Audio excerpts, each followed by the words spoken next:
Hi everybody, Dennis Evers, the Godfather Prepper, and chances are we've all seen this, a broken shovel handle, or broken tool handle, and today I want to show you how you can acquire a set of really nice tools for almost nothing. Let me grab, and here's a good example. This is my garden shovel. Now, if you notice lately, garden tool handles, the quality of the wood isn't all that exciting. I mean, you can buy them, but they're a king's ransom. Every time you go to a yard sale, keep your eyes open for shovels. I bought a bucket, and these are old shovels, but they're forged. I want to show you the difference. Here is a Chinese shovel. You'll notice that's all hollow, and it's just a thin gauge. Take a look at the edge on that as opposed to that. And this is solid. This is a forged handle, and this thing will last.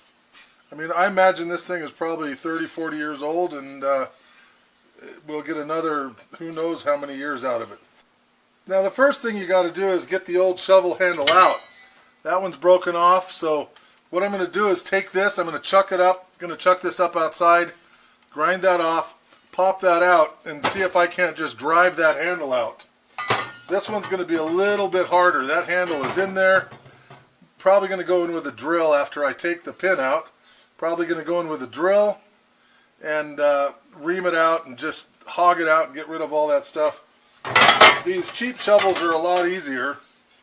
You can just take the pin out and take a hand. Oh, look at that. That's even broken already, so that's not going to be a problem at all. That'll pop right out. So we'll go ahead and do that. Then I'll show you how to make your own handle. Okay, we are done grinding these down, flattening them. I use this grinder for everything. If you don't have one of these, your tools aren't complete. Now, I love this cordless one. If you put a slitting wheel, you can cut tanks in half. I've cut a propane tank in half, actually, with one of these. It was 120 volt.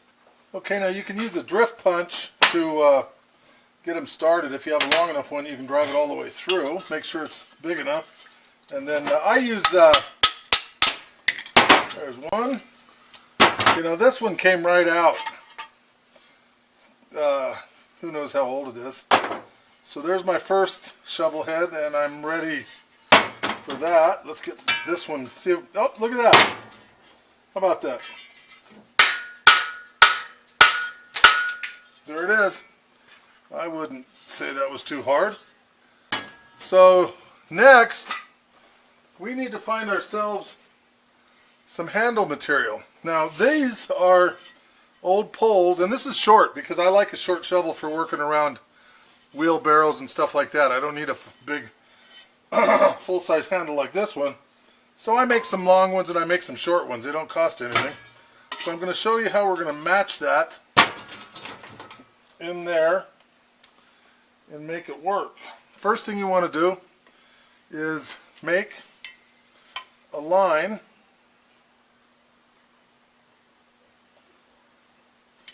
about that big. Come up about 4 inches is fine. And then we're going to take our Ryobi grinder with a little slitting saw on it. We're just going to cut that. So we'll do that right now. Okay, we're done. Now what we're going to do is we're going to go over, actually we'll do it over here.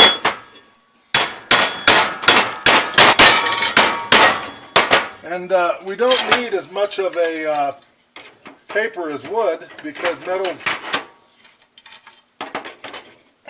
we're going to, so what we do, make our taper, and then we're going to pound this into this handle, and then you can either put a screw through it,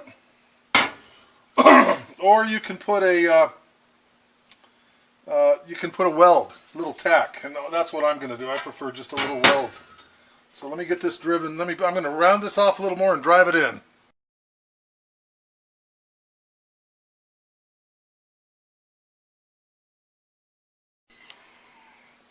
Okay, get a good hard surface. Check that out. That actually went all the way up past it into the, so there's our handle. Now, you can drill it and put a pop rivet or a bolt through there, but I'm going to just put 2 little tacks on that. And there's a great little shovel for just working the dirt around wheelbarrows where you just need a little short shovel. And I'm out almost nothing. This is an old pipe from one of those easy up tents, and they're all over the place. Again, it's a yard sale item, or you can find it, people are giving them away once the tent goes bye-bye. Same thing with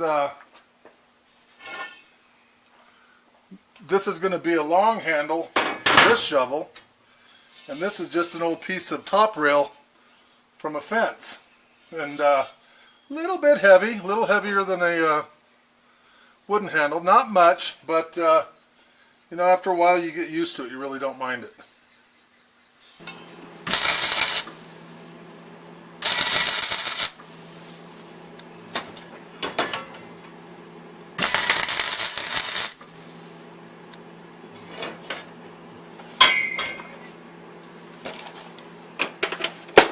Now all I did was just dimple, filled that hole in and dimpled it, and with the taper fit and the tacks, that thing should last me for years and years and years. And there you have it. Really bulletproof shovel for just regular chores. Okay, there's 2 shovels. If you'll notice, I painted bright red and bright yellow handles. I do that for 2 reasons. Number 1, I leave them lying around all the time, and these pop out at you. Don't paint your handles green or brown, you'll never find them. And the other reason is I know that the yellow one is going to be a flat point, and the red ones will be round. So that way you can grab the shovel you need without having to root through your pile of tools. So anyways, hope this is helpful, and until next time, be safe and God bless.